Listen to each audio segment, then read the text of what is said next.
कालू नाम का एक भालू गांव के बाहर वाले जंगल में रहता था।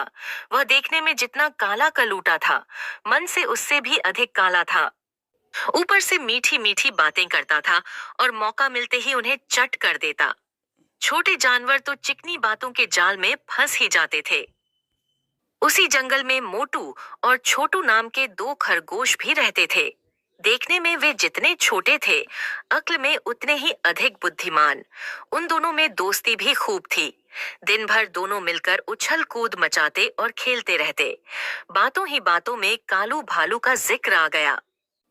सच मोटू, इस कालू के बच्चे ने तो छोटे जानवरों का जीना हराम कर दिया है। वह रोज ही किसी न किसी को अपने जाल में फंसा ही लेता है।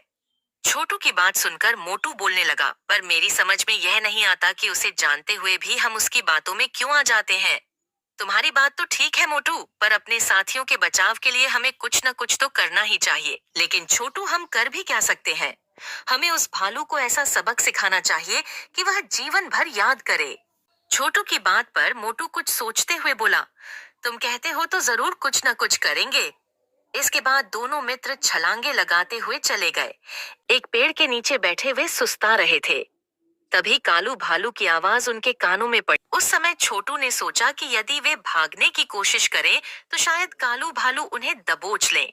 इसलिए वह बातें बनाते हुए बोला, अरे कालू दादा, आप यहाँ घूम रहे हो? वहां गुफा में विचित्र जीव देखने नहीं गए? विचित्र जीव? कालू ने आश्चर्य से पूछा। और नहीं तो क्या, आज जंगल के कोने वाली गुफा में जाने कहां से एक विचित्र जीव आ गया है।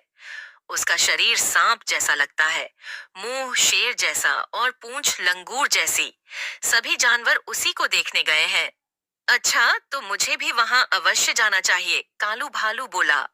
कालू भालू वास्तव में ही उनकी बातों में आ गया था। वह उन्हें फांसने की बात भूलकर गुफा में आए विचित्र जानवर को देखने के लिए मुद्दाहने लगा। तभी छोटू ने आवाज लगाई, कालू दादा, याद है ना कि उस विचित्र जानवर मुंह शेर जैसा है? उसका मुंह देखकर डर मत जाना। आप ध्यान से गुफा में घुसकर उसे अच्छी तरह से देखना। बड़ा आनंद आएगा आपको। छोटू की बात सुनकर कालू अकड़ते हुए बोला, शेर का मुंह तो क्या, वह असली शेर भी हुआ तो मैं डरने वाला नहीं। इतना कहकर कालू भालू विचित्र जानवर को देखने की उत्सुकता में गुफा की ओर चल पड़ा। उसी समय मोटू और छोटू खरगोश भी दौड़ते हुए दूसरे रास्ते से गुफा के पास पहुंचकर छिप गए। थोड़ी देर बाद कालू भालू गुफा के पास आया और इधर उधर झांककर गुफा के अंदर जाने लगा। सामने ही शेर का मुंह देखकर वह मन ही मन सोचने लगा कि वास्तव में ही वह विचित्र जानवर होगा। बिना किसी झिझक के वह अंदर जाने लगा। कुछ ही क्षणों बाद कालू भालू गिरता पड़ता गुफा से बाहर की ओर दौड़ता आ रहा था। बेचारे के शरीर पर कई जगह गहरे घाव हो गए थे।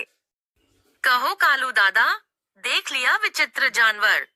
छोटू ने पूछा तो मोटू भी बोल पड़ा, अब तक तो तुम बातों में फंसाकर छोटे जानवरों को मारते थे, आज तुम खुद भी बातों के जाल में फंस ही गए। भालू की दोनों टांगे इतनी बुरी तरह घायल हो गई थीं कि अब वह ठीक से चलने लायक भी नहीं रहा था। असल में जंगल के कोने वाली गुफा में कुछ समय पहले ही एक शेर रहने लगा था। कालू भालू को इसकी जानकारी नहीं थी। उसी का लाभ उठाकर मोटू और छोटू खरगोश ने उसे यह सबक सिखाने की सोची थी।